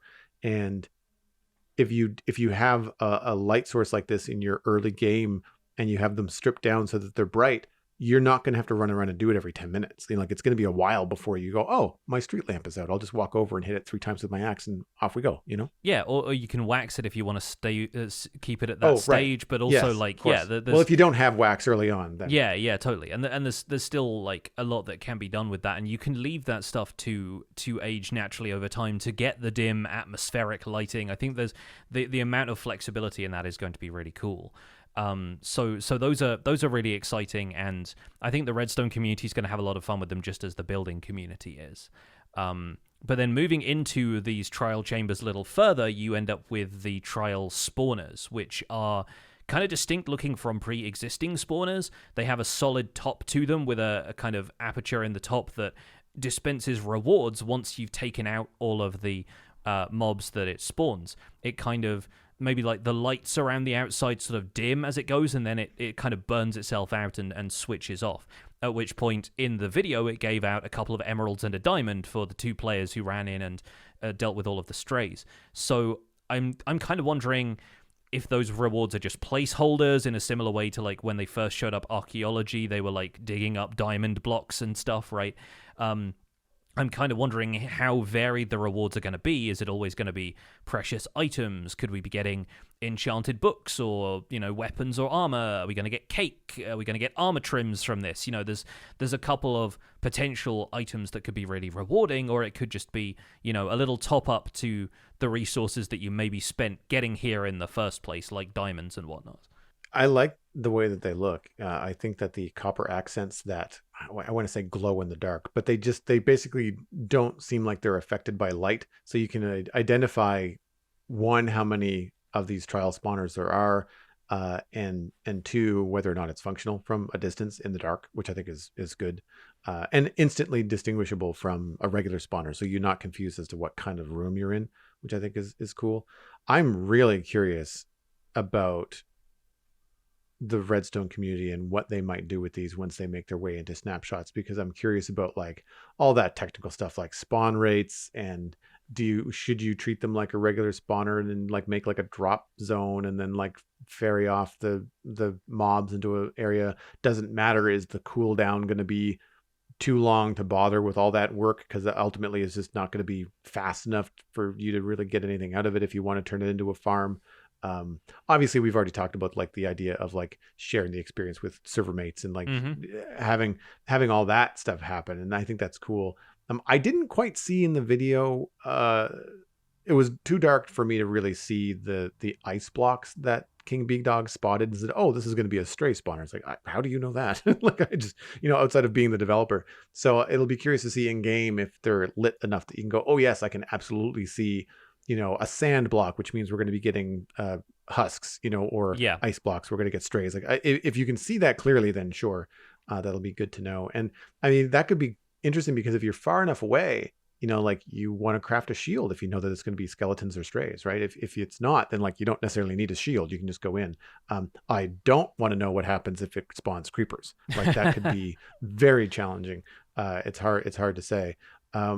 Something that I don't know if they mentioned in the presentation, but I believe that this is something that I caught on Exumavoid's summary, which is also a very good video that I think people should check out, that the trial spawners are controlled by NBT data, which means that they could be changed and used with data packs, or in the creation of like not DLC, but like challenge maps and stuff like that. Yeah, challenge maps and things like that. And so if someone was disappointed that the trial spawner cooldown was far too long for what they wanted, you could use a data pack to say, just make the delay much shorter and have it function more like a regular spawner, if you wanted to try and have some fun with these and treat them in the same way and make a farm out of them. So there's potential, if it's not in the vanilla version of them, there's potential for them to be tweaked and maybe useful on, I'm thinking about like those big Redstone servers where they want to like min-max everything and kind of have some fun with that kind of gameplay. So it's possible if you want to go in the data back realm, it sounds like. Yeah, and it seems like the kind of thing that map makers are going to have a field day with. Like, you can effectively create an encounter at the end of a certain area. You could even hide these things in the wall and then, have them trigger a door when they burn out or something like that to allow somebody through to the next area. Totally. There's some more information coming through about these, that they are explosion proof, so you don't have to worry about the creepers destroying it if it spawns creepers, but you might need to worry about the integrity of the room around you. And yeah, they're affected by how many players are around, not stuff like local difficulty or, the other kind of stuff that affects natural mob spawning. So you're going to end up with potentially like an entire group of players running in. If you want to farm it effectively, and it's going to scale the amount of stuff it spawns based on how many players are there, then if you're farming it for drops from those mobs, then you can all rush in at once and then just gather around and watch through an observation window as all of these strays fall into a lava blade or something, right? Like Right. you can do some fun stuff with it, I'm sure. But I like the fact that it's got a cooldown, so it's not something that you can just exploit for diamonds if that's what it's going to give out. It seems like multiple loot tables could be involved behind the scenes, so there might be like a super rare loot table that it rolls on to give you a trident or something, who knows. But I think there's a lot of potential to them, and the fact that they are kind of the keystone of this experience and a new spawner for the first time in a very, very long time is, really, really exciting news. So what did you think of the other tough and copper blocks that we saw in the trial chambers? Well, you know me, I'm going to get excited about anything that's made of copper. The first thing that caught my attention was the copper grates, which are the sort of mesh-looking blocks. 100% on board with these. Great idea. It reminds me of like windows from the Arab world. If you look at like places like Morocco and countries in the Middle East that have like a decorative lattice pattern over windows, like you can immediately start building with those and have something similar. Obviously, the color is going to be a challenge for some people to work around with certain build palettes, but of course they're going to oxidize like other copper blocks do. You're going to find them, workable, I think, in certain situations. Squint at the color and maybe it'll look all right. But yeah, like we've got copper doors and trapdoors, which is super cool. Trapdoors of any kind are always a yes from me.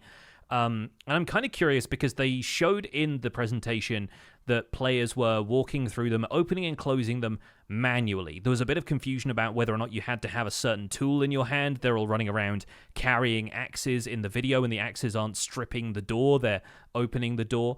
And it's weird to me because the only other metal door we have is the iron door, and that requires a redstone signal to open and close. And so I was wondering if, like the copper bulb, these could be changed with a redstone pulse, but they change state so that, you power it once and it opens, you power it a second time and it closes.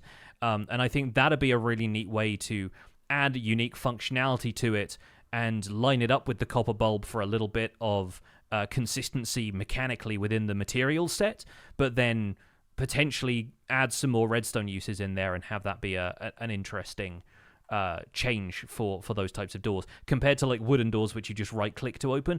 It seems like they might have just gone ahead and done that mechanic because players might find iron doors a little bit clunky in areas like this where they're supposed to be going through a series of trials. But I think there's potential for copper doors and trapdoors to have their own redstone interactions. That's where I'm at with those. There's chiseled copper blocks inside of here that also look quite neat, and of course you can imagine those all coming in different colors. Like they were obviously in fresh or oxidized copper for the majority of the presentation, but they do have the in-between stages because they can't just go straight from regular copper to fully oxidized, I imagine. And I think anything they add as a copper block is going to have those 4 stages for the foreseeable future.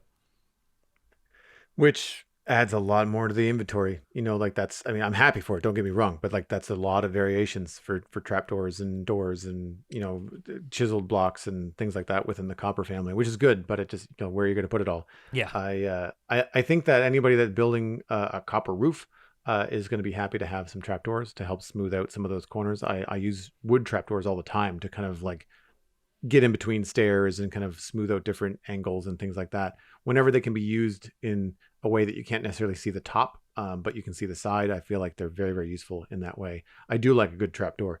I also like, expanding the idea of a door and making it look like a wall. So like trapdoors in the same way that you've got the lattice block, or what did you call it? The copper grate.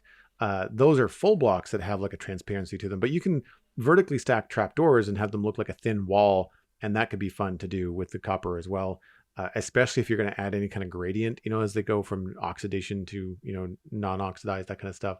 And I also like the idea of, and this is just a mental thing, but it's a metal trapdoor, an additional metal trapdoor. So if you wanted to have like a hanging walkway or a catwalk or something like that, sometimes when you're made out of wood, you're like, this feels kind of flimsy, even though it's sturdy in the game mechanic sense. But to walk across it, you're thinking like, this is wood. Like, I wouldn't do this in real life. Are you kidding me? But like a copper metal catwalk or an iron trapdoor catwalk would be more stable.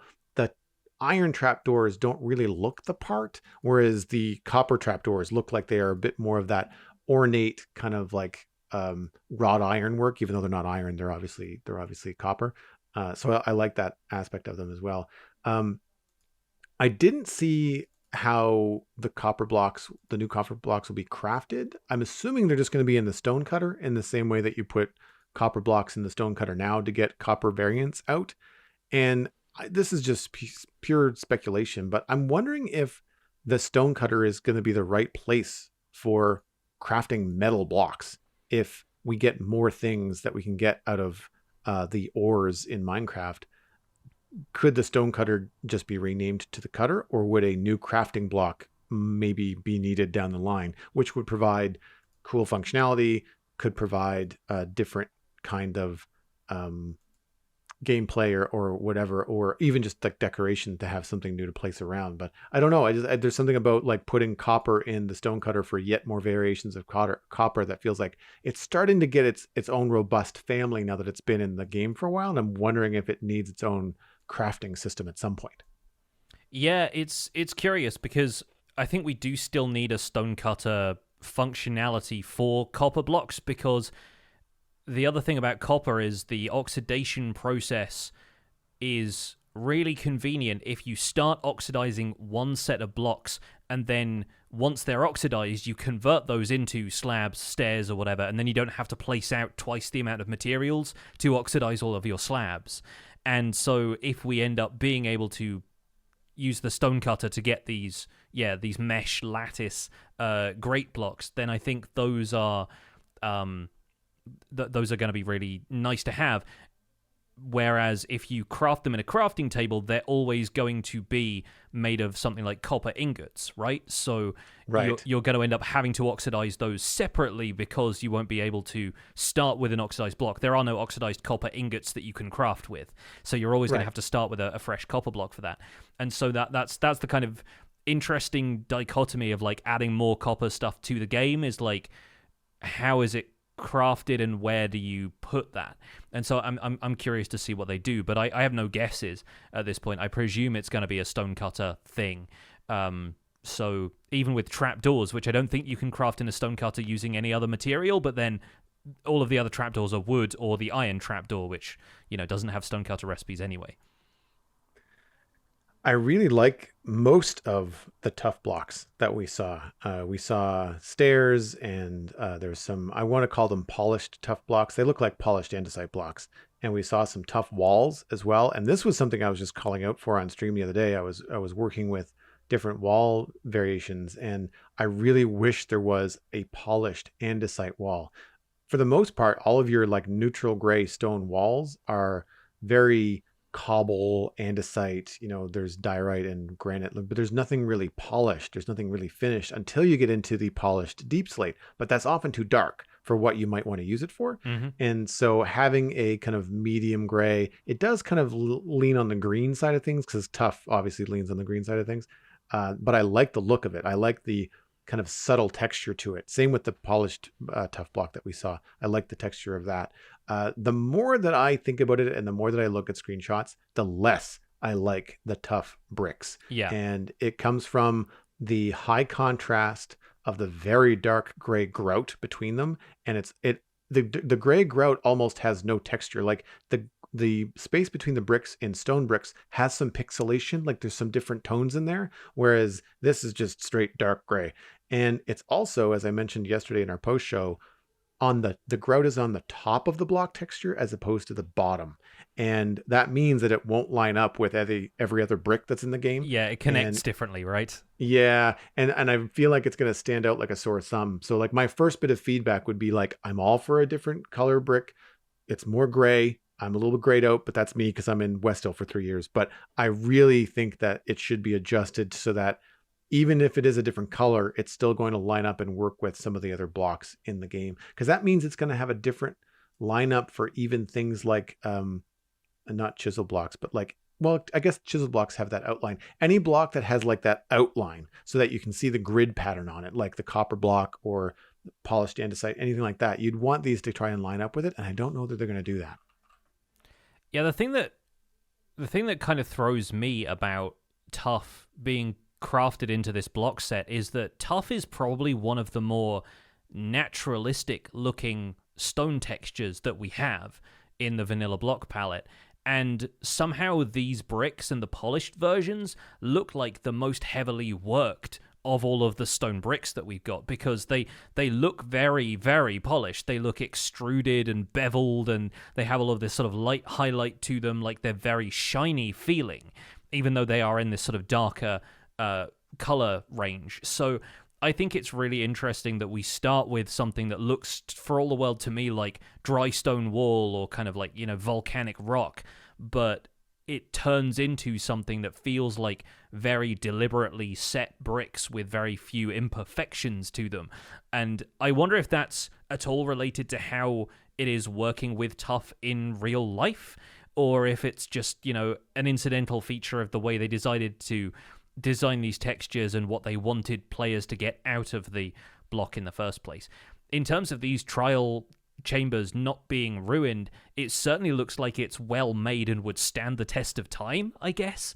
But it's kind of curious to me what they've decided to do with the appearance of it compared to the Tough block that we're all used to working with by now. So one thing that I just realized is that you said that they look very polished. It could be that these are polished Tough bricks. Yeah. And maybe there are Tough bricks.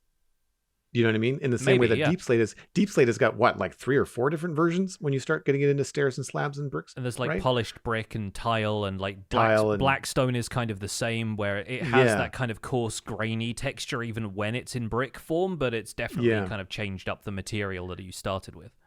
But like, we didn't see any Tough stairs, not brick stairs, but Tough stairs, Tough slabs. Like we just saw the bricks and the brick stairs and the walls, right? So I'm wondering if they only showed a few of the potential textures of the family. It's one of those things where I feel like it's really difficult to add some blocks in a stone family to a block like Tough and not the others, because I think the first thing that players are going to be is like, where's my slabs? Yeah. Where are they? Because we didn't see any slabs whatsoever that I saw.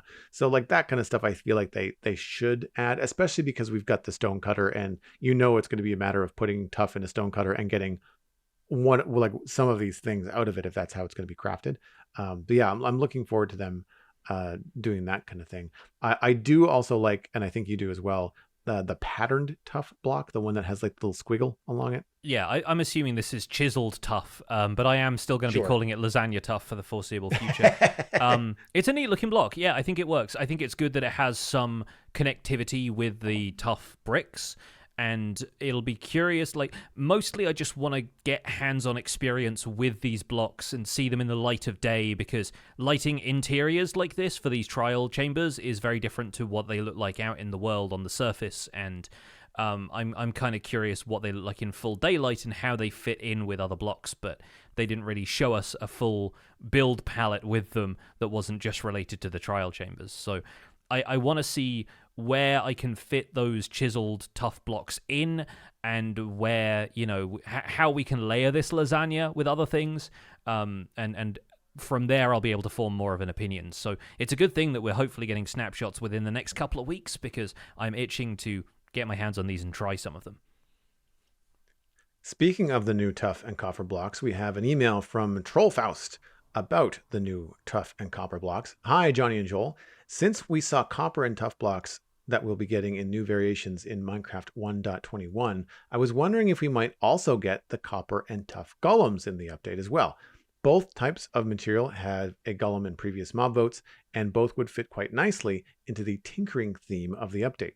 It would also make sense for Mojang to bring back mobs that were part of a previous mob vote to remind players that there's always a possibility to bring a mob into Minecraft that didn't win in a mob vote. Troll Faust was blown up by a creeper while tinkering around with the crafter to make a vanilla ME system. I hope you are not too distracted in games by all the new toys that things are blowing up around you. I think it's a distinct possibility that we may eventually see the tough or the copper golem in Minecraft. I don't think we would see both at once. I think that Mojang would space that out. If they decided to add both, I think it would be multiple updates with different focuses and things. I'd be happy to be proven wrong, though, because I think they were both interesting. The tinkering theme mentioned several times in Minecraft Live, to me, lines up more with the copper golem features like doors, trapdoors. Makes me think it would be more than likely to see like a copper golem coming in over tough, if at all. And a copper golem trapdoor randomizer would be silly fun. Just imagining this little guy walking around and like pushing trapdoors and just like opening things and closing things, and like whether that's here's a bridge that you have to cross, player, but I'm gonna just start to drop it at random as you go across. I think there could be a lot of fun there. Yeah, this is second-hand information at this point, or even third-hand information, but I have heard from a couple of creators who've been talking to the Mojang team that they don't have any plans to introduce the copper or the tough golem in this update, which, yeah, is a shame because they've got a lot of copper and tough blocks here, and it feels like adding the copper golems to those trial chambers would be a really cool idea. You find them as statues, you scrape them with the axe, and then they help you solve some puzzles. Like, it feels like the perfect set of mechanics for that. But if you look at what they're doing with the Breeze mob, which we'll talk about more in depth in a second, that's got a similar functionality to what they were suggesting with the copper golem, of it being able to activate redstone components for you, and there to be a more kind of living way of interacting with those things. Whereas the copper golem had that sort of calm but random button pushing idea, the Breeze is going to be activating redstone components in a more chaotic way, using projectiles, but one which can be maybe baited a little bit and predicted depending on how you interact with it. So there's room for those to appear mechanically, as we've seen in previous examples where the Great Hunger mob from the 2017 mob vote kind of had its functionality repurposed as the Grindstone Villager workstation. There's like a few things like that where mechanics haven't made it into the game initially with a mob, but then they get added to a block or some other kind of mob later. And that's potentially the case even with the mob vote runners-up this time around. So if you're sad that the crab claw didn't make it in with the crab mob, then maybe Mojang looks into another way of giving builders an extended block placement reach in future. That's the mechanic is not off the table, even if the mob sort of is. So yeah, there's a lot to be said for the idea of introducing the tough and copper golems along with this update. It feels like it has a lot of synergy, but there is always room for them to be added in future. And if we see these trial chambers being very popular, there is no reason they can't revise them, add additional rooms to the set that can generate later on, and then tough and copper golems show up in 1.22 or something like that. You end up with a system like this that can be very easily expanded, and sort of in the same way that we've mentioned the sniffer being a way that you can add new flowers to the game through a different system than just finding them in the wild, or new ruined artifacts can be dug up using archaeology in future because the system exists in the game and that can be extended to future editions more easily. I think the same is true of a mechanical thing that's built out procedurally like the trial chambers. Speaking of the Breeze, while we're still really on, I really like the way that it moves around. I think that the whirlwind kind of graphics, or the part of its model that is meant to look like wind whipping around it, the way that they tilt at different angles, kind of like when you bend a spring, like they get closer on one side and farther apart on the other, really helps it look like it's more bendy, more fluid when it moves around in a stiff world made of blocks. It felt pretty agile and fun, which I thought was great because I don't recall seeing any other things that have moved like that. I think the closest we have is the actual blaze itself with the rotating rods around the blaze kind of give you a cool kind of floating kind of spiritual vibe to it, right? Whereas this is more like there's a physical force that's whirling around this thing. It's not just like hovering on its own. And I thought that was really interesting. It felt like not only was the wind something that it was producing, but it also felt like part of it. Like it moved the way that a body would move when it was flying around, which I thought was really, really cool. I'd be curious to see if it drops anything.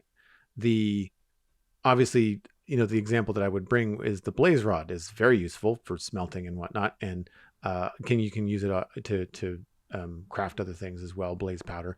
And I think that having the breeze drop something, maybe it's a breeze rod, maybe it's a puff of air, maybe it's whatever the projectile is called that it shoots out. It would be neat, but it would be cool if there was something that you could get from it that would be unique on its own.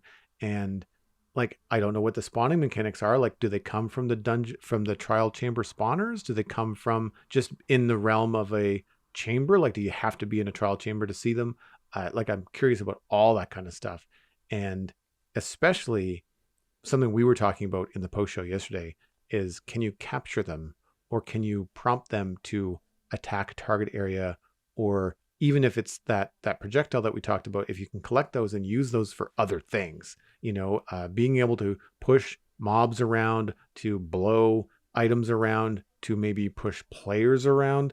We had an idea yesterday that I absolutely loved, which is using these as like an elytra launcher, where you kind of like have it like Flintstone style. You kind of have like a little animal in a cage that shoots something at you that misses you, but blows you off the side of the cliff. But then you're launching into the air with your elytra without the need to use a rocket, or just to have that cool Iron Man like takeoff moment. Like, just, there's a whole bunch of potential there. And I think they're really interesting. And despite the fact that they look like a blaze in spirit, I still feel like they're very unique for a new mob in Minecraft.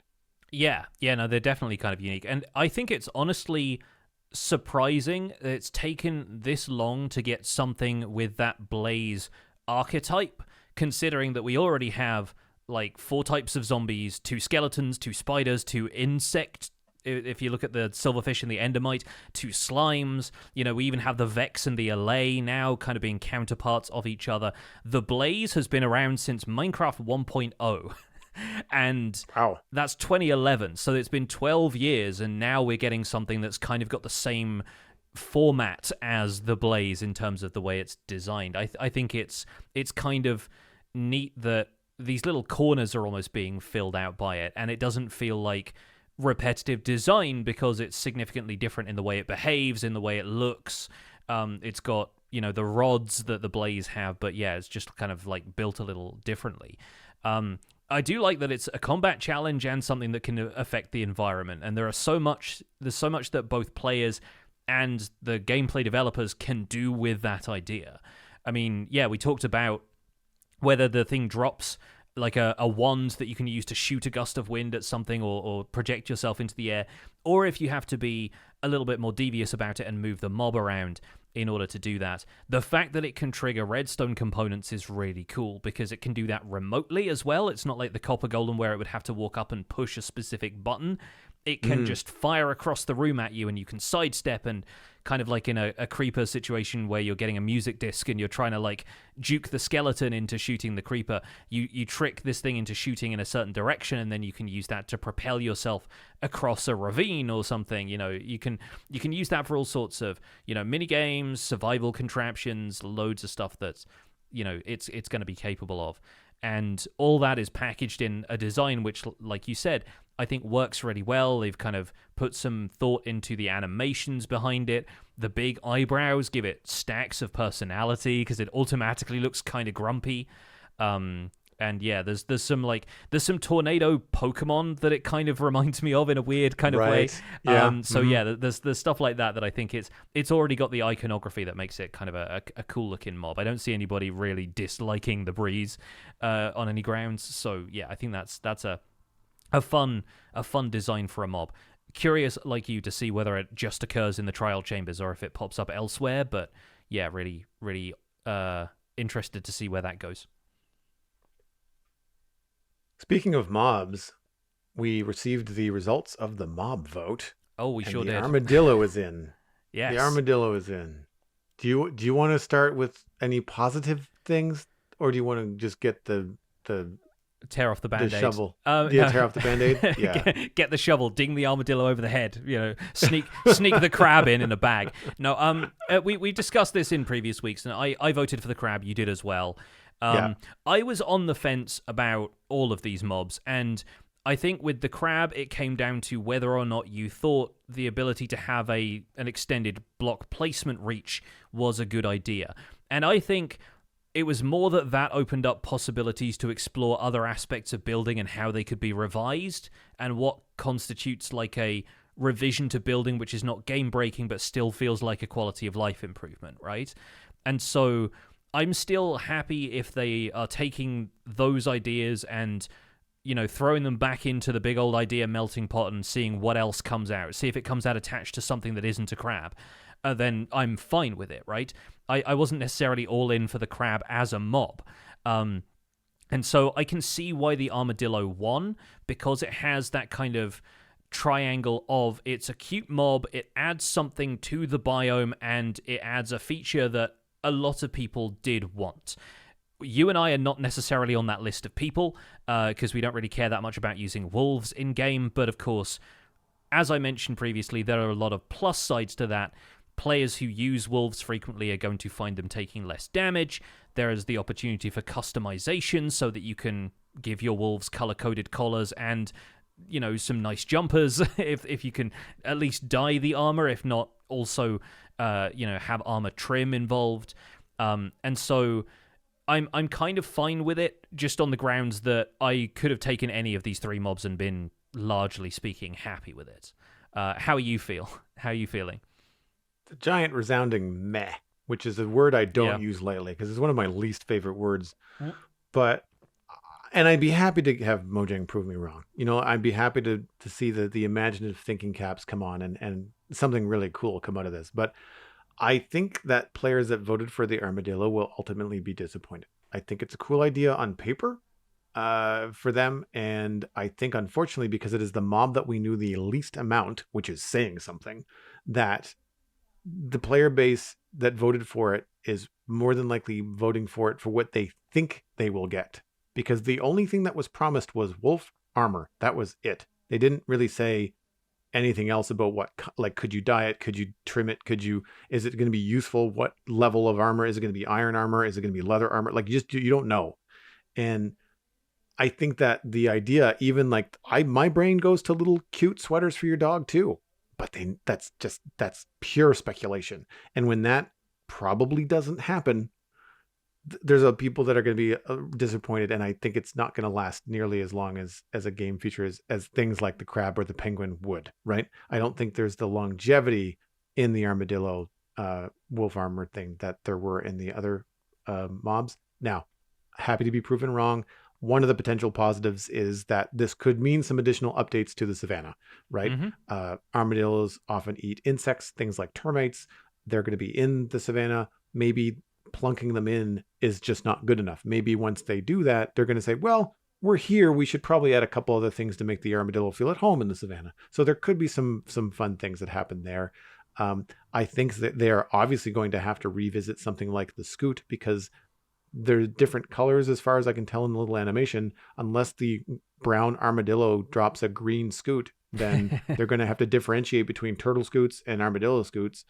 It's you learn new things about words in the world all the time from Minecraft, like pottery sherds and all that kind of stuff. So scoot is still even a new phrase for me. I'm not even sure what that is in real life. I'd have to go look that up.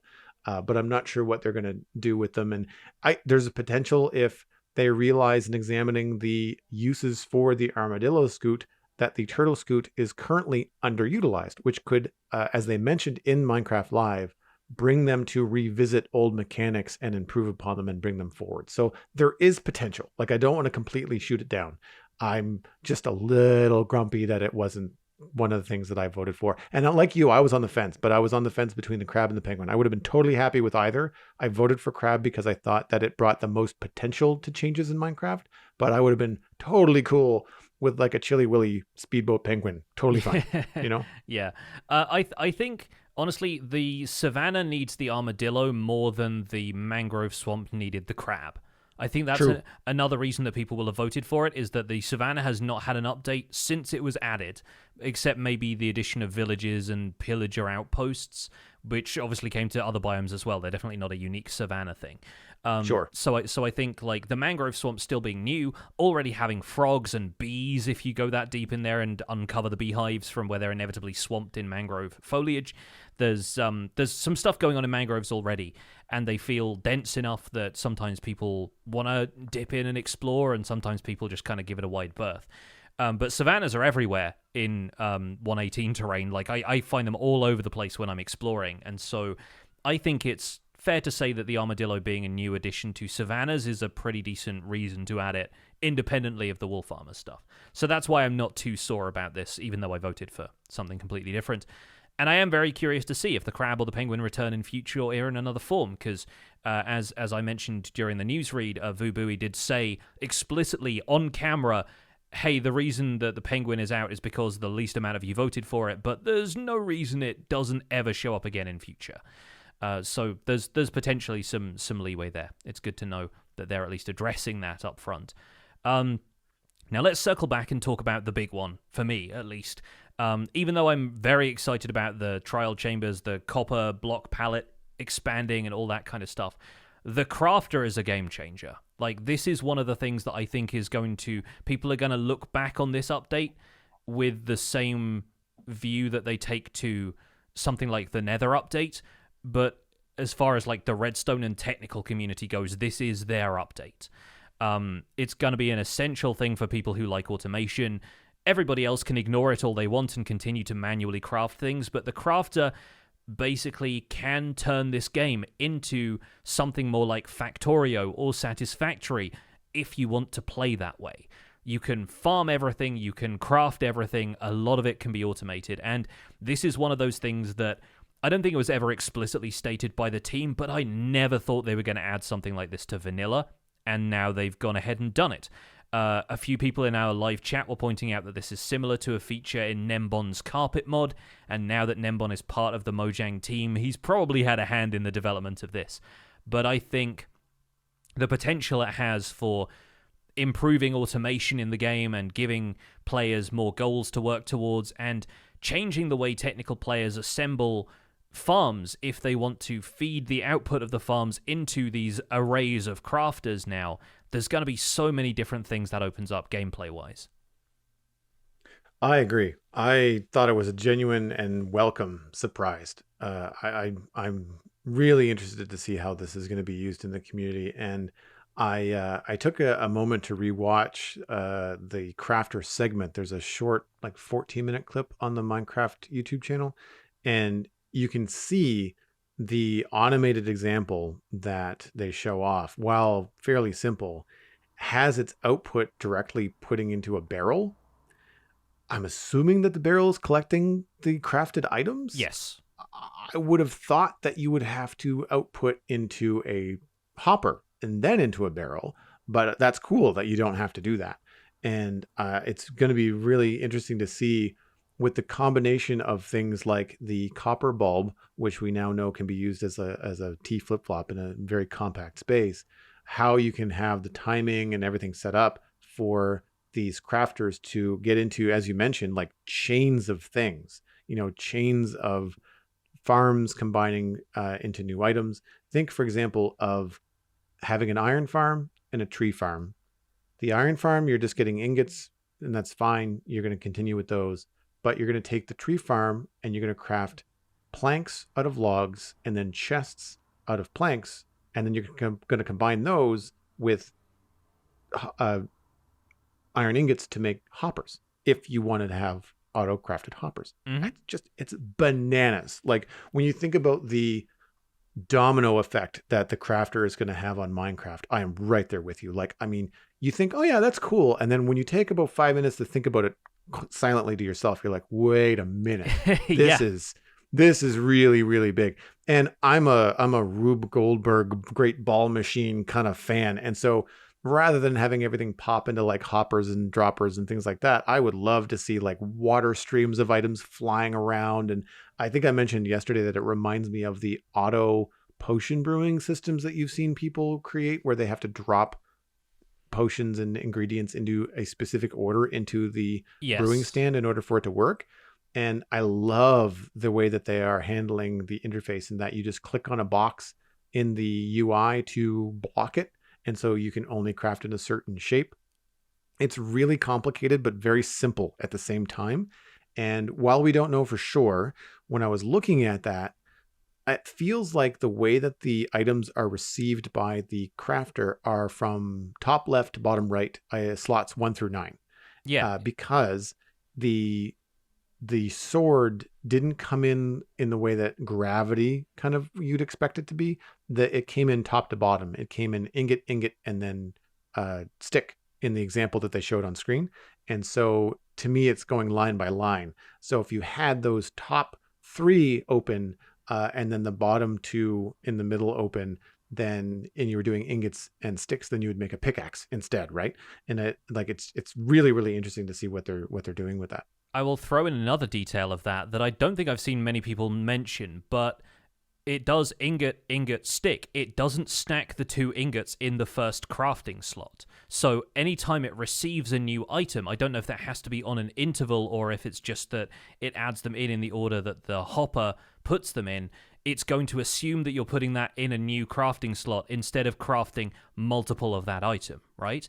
But right. Earlier in the video, we see Lady Agnes crafting some hanging signs, and manually she puts in a stack or so of items. She like drags the cherry wood around, and it's clear that you can add multiple items to those inventory slots, but if you're doing it automatically, you're crafting one thing at a time. So let's say, for example, you rig this up to a skeleton spawner. You're filtering out the bones, the arrows, maybe you have the armor dispensed onto an armor stand so that gets cleared out of the way and you're just left with the bows. You set up a crafter at the end of a hopper chain there. You fill that up with cobblestone and redstone dust in stacks all the way around, and then you just leave the bows to filter in, and this thing will output dispensers for you, and it will go through a stack before you need to reload it without you having to add in all of the cobblestone and the redstone dust using additional hoppers and waiting for it to fill up. So you can actually do stuff like that pretty effectively. On the other hand, shaped crafting recipes and more complex recipes are going to be more complicated to implement in there. So like if you've got a comparator recipe, for example, 3 redstone torches, quartz, 3 smooth stone. And that's got to come in a really specific order. So it's got to be torch, torch, quartz, torch, stone, stone, stone.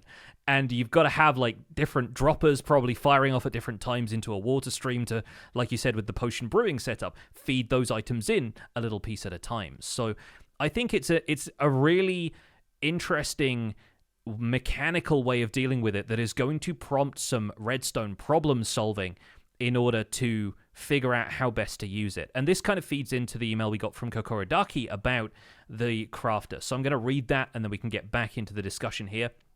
Kokorodaki is I think at this point, well-known landscape artist member of our Discord and wanted to know if auto-crafting felt a little overpowered. Says, hello there, Joel and Pix. I watched the 1.21 reveal today, Sunday, and I'm so excited for most of what was shown. New tough blocks, new copper blocks, and automatic crafting. All very exciting. Auto-crafting especially sounds like it's going to be a huge hit in the Redstone community, not only as a challenge to build machines to automatically craft stuff, but it also means crafting dispensers will be far easier now. Exactly the place my brain went. And Kokorodaki says, I'm sure Cubfan is going to have a blast using this to make cakes. However, I'm surprised at how easy the system seems to use, mostly in that it costs the player nothing more than the time it would take to manually craft the items themselves. Maybe the crafting recipe for the block will account for it, but I'm surprised Mojang didn't make it require some sort of fuel to power it. Do you guys think the crafter is a little too powerful the way it is? I highly doubt Mojang will add on some sort of cost now, since that would likely cause a lot of frustration among players who base their expectations on the information given during Minecraft Live. Kokurodaki pulled the wrong lever and was shot by the dispenser he just auto-crafted. Whoops. I think that the rate at which the crafter can auto-craft will likely be slower than people are imagining. For example, the thing that you just said about Agnes putting in hanging signs, you could easily just pull those into your inventory. You don't have to do them automatically. Like you could have just crafted a stack of signs like that and pulled out a stack very, very quickly. The idea is that I think the crafter is going to happen automatically, but slower, but you don't have to be there. You don't have to be there hovering over it, doing the thing. And I think that the payoff there is going to be that while your crafter is doing something else, it's very similar to having, a smelter. Like you can sit and watch your brick turn into cracked brick, or you can go do something else. Hopefully you've, managed your time well. And while you're doing this other thing, then your stone is cooking and you can come back and get the blocks that you need to complete the build. That kind of a thing. I feel like the crafter is going to be that. I also think it's going to take quite a lot of time to set up anything really complicated. If you've got to move items around and you've got to figure out a complicated setup, like you mentioned, building something that requires like a comparator or an observer or any kind of redstone component, if you're doing sticky pistons, like that kind of a thing is going to require some very specific timing. And yes, they're going to be automatic when you're done, but I think it's going to take you an awful lot of time to set up that like machine to work in a good way. It's good gameplay. It's fun to design stuff like that. But if you want a stack of pistons, just craft a stack of pistons. It's going to be faster, right? Like I think that's the payoff. Is like it's the reward is not the thing you're getting. It's the stand back and watching the thing build itself. That's the reward. Yeah, it's the same thing as my copper aging thing, where I could just be placing all of this in an open field 4 blocks apart, but I want to build a cool contraption to see it all go, Yeah, and that's because you're not boring. I mean, well, that's the thing, right? Like you gotta find ways of making this interesting for yourself, and obviously, yes, there will be ways where the crafter can feel like a shortcut through things, but like I said, in the more complex examples of how you're crafting larger recipes, it's going to be more difficult, and the more ingredients those recipes require, it's going to be more difficult. Take, for example, anything that's got a single item that you put into the crafting interface and it breaks down. Skeleton bones, for example, right? Like, you could have those turn into bone meal just by putting one bone in a crafting interface. So the crafter is going to be able to spit those out on a clock and constantly produce bone meal so you don't have to. Then it can output that into a second crafter, which once it fills up, will craft a bone block, receives a redstone pulse, spits those out, automatically compacts your bone meal for you. And those are going to be simple because there is one crafting ingredient involved at all times. Whereas if you want to have something a lot more elaborate crafted by one of these things, you're going to need to do a lot of setup first. And it's chaining all of that stuff together that's going to be interesting. And then the potential output you can have from even simple farms depends on the material you are using. Like, I was rewatching Fwip's Watch Party stream, and afterwards he pointed out how many items you could auto-craft from just an iron farm. Because the iron farm is going to drop ingots and poppies, and that's it. But the amount of items that can be crafted just using iron ingots. You've got armor, ignore tools because they need sticks, but you've got cauldrons, you've got iron blocks. Some of those can be put into a crafter to get anvils, and you can have anvils being auto-crafted for you. You could just have the iron blocks stored. You could have a variety of other things, iron bars. You could potentially break it down into nuggets to make chains, and then you can auto-craft those as well. And that's just the iron. You can also compost the poppies to get bone meal, have some of the poppies go into a crafter which automatically makes red dye, combine the two of those, and you have a pink dye farm from iron golems, which is the weirdest combination of stuff. Like, the last thing I expect to be getting from an iron farm is pink dye, but you can do it with these things. And that's the level of interest that this stuff triggers, because it's like there are so many additional layers to some of these items that have to go through manual crafting stages with the player involved in that before it goes anywhere. And cutting out the middleman of the player being there maintaining that stuff it makes kelp farms a lot more viable, because then you can smelt all of your kelp using smokers, have the auto crafter crafted into kelp blocks, have the blocks go back into the smelter without the player having to be there to refill the smokers every so often with the kelp blocks. And so that makes kelp way more viable than it was before for me, because I didn't like the manual input side of that, so I never bother using it as a fuel source. And now that step can be eliminated. You can definitely see kelp working its way back into the meta of what types of fuel players like to use. There's so many different options, and yeah, it's one of those things where I'm fairly certain we won't have thought of everything by the time this thing comes out in snapshots and we get to take a look at it. So you can expect to see people putting together some really wild stuff once the snapshots reach us. Quick question to refresh my memory. I should know this. Can you move a crafting table with sticky pistons? I believe so, yeah. Because it has a GUI, but it doesn't have contents. It's not like a tile entity like a chest is. So, even if you're crafting stuff, if you're disconnected from a crafting table, all of the items just pop back into your inventory, right? Nothing is stored in it. Yeah, I'm pretty sure you could move a crafting table, yeah. I wonder if that means that you could move a crafter as well. Oh, that I don't know. Because that's like, right? It's having stuff input into it and then it's outputting. Because like, surely it has an inventory of its own because the player is not present to remove the items in the meantime. You know what I mean? Like, it does seem to have, like... And then it spits the item out the same way a dispenser does. Like it's got like a combination crafting table and 3x3 storage, basically. Which again is another interesting thing about it. You could just use it for storage if you wanted to. Like if a dispenser or if a crafter fits in the aesthetic of an area, if you want to like hide items somewhere that players might not think to look, put them in your crafter. Like it doesn't have to come out as a crafting recipe. You can just stash your diamonds in there if you want to. Might be kind of interesting to see how that goes. I was just thinking it would work with single recipes like bones and bone meal, bone blocks, that kind of thing.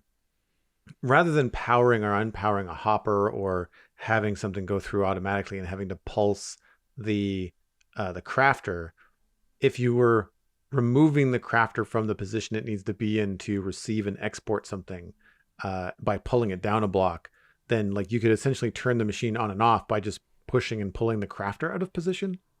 That theory breaks down if you've got multiple items, because if you've got like your comparator setup where you've got a couple of torches in there, and if you need to move the crafter to a different position to get a quartz crystal in there, well, that doesn't work, because then assuming you can move a crafter, all the torches would pop out of it the moment that you moved it, right? And that wouldn't work. But if it's just a single thing, it would be interesting in terms of moving it around to... Even if it's something where you're tight on space or you need it to be in a specific location to make the thing, but then you wanted to export the thing in a different location, if you could move it and have the thing export in a different location. I don't know. It's hard to say. My guess is that it probably won't be able to be moved by a piston, but it would be neat if they figured that out. Another interesting tidbit about this is it can be placed in all 6 orientations. So you could have it output upwards or downwards if you wanted to, as well as in any of the cardinal directions. Oh, did they say that in the presentation? I missed that. That's not in the presentation, but it has been confirmed by the devs in a separate Q&A. So cool. Yeah, we have, like, I think they told the SciCraft Discord a bunch of stuff that they were dying to know about. Like, obviously the auto crafter is going to be their bread and butter for a very long time. So yeah, I'm looking to them for some of the answers, and some folks have kindly posted a little bit more info in our live chat. So yeah, there's some stuff that they're gonna do. They're gonna have some real fun with this one. We're probably gonna have to wrap up this discussion, but before we go and do our usual outro, I want to talk about the potential for the name of this update, because once again, like last year, they did not reveal a name. Even if they have a working title behind the scenes, it might be something that they're waiting to hear back from the community on. And I, in my head, have been jokingly referring to this as the Trials and Tiles update, purely because it makes me sound like an Australian saying Trails and Tails update. But I think it's probably not going to be something like that, because that would be way too confusing for people to have back-to-back updates with nearly identical names. But I entertained the thought for a second. And Trials, clearly a significant part of the update features we know about so far. And, some of these blocks look like tiles, so it sort of works. But yeah, I think if my money was anywhere, it's on the word tinkering being involved somewhere, because they mentioned that word a lot on stage. And I'm hoping that they continue to add a few more things like that. They talked about the copper blocks being tinkered, as well as tinkering, obviously referring to the practice of using redstone and developing redstone systems like that. So, yeah, I'm kind of curious to see where the update name goes, but tinkering seems to be one of their buzzwords, at least. And the name usually has two words with and separating them, you know, caves and cliffs, trails and tales, that kind of stuff. They mentioned adventure a lot when they were talking about the trial chambers.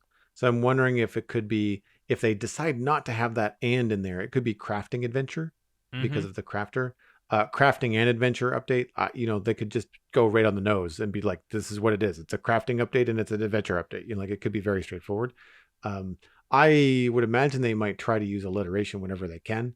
So caves and cliffs, trails and tales, that kind of thing. But I don't see it being like tinkering and trials or anything like that, because we just did like the trails and tales, and catchy as it is in some ways, it's also hard to say and hard to remember. Yeah. So having two back-to-back double T updates, I think it would be confusing, I think, in general.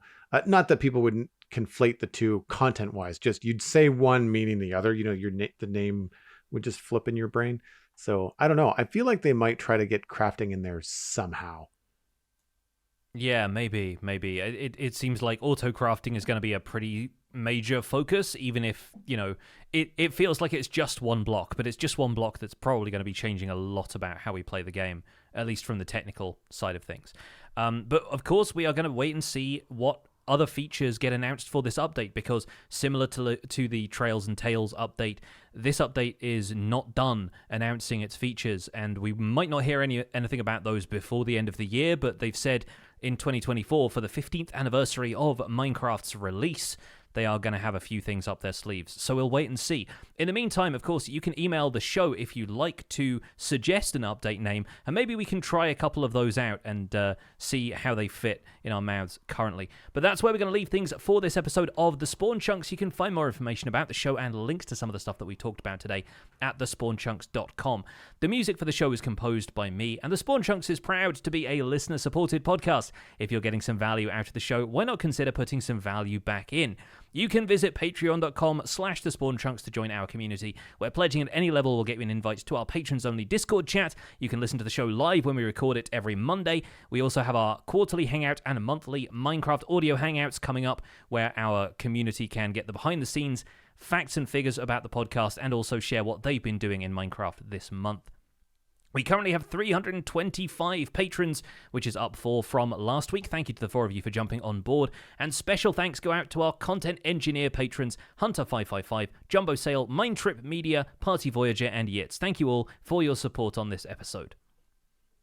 Sharing the podcast with your friends is the easiest way to support the show. You can find us at The Spawn Chunks on Twitter and Instagram. Personal recommendations are by far the best way to share the podcast. Just tell a friend that you can listen on iTunes, Spotify, Google Podcasts, and even YouTube. Really, wherever you can find a podcast, you can find The Spawn Chunks. Be sure to leave a rating and a review on your favorite platform. You can email the show once again at spawnchunkmail@gmail.com. Please use that email address. The RSS feed is linked on the spawnchunks.com, and the Patreon-only RSS feed is on the Patreon page. That's where you can listen to the render distance, the extended version of the podcast. My name is Johnny, but online I go by Pixel Riffs. You can find most of what I do at youtube.com/pixelriffs, where the Minecraft Survival Guide is currently in its 3rd season. I stream 3 days a week on Twitch, doing behind-the-scenes work for the aforementioned YouTube series, and I'm sure this week will be dominated by discussion of everything we've seen at Minecraft Live, so head on over there if you want some more discussion. In the meantime, I'm also the voice of the unofficial Hermitcraft recap, which you can find through a quick YouTube search, and aside from that, I'm at Pixel Riffs on both Twitter and Instagram. Joel, where can people find you online?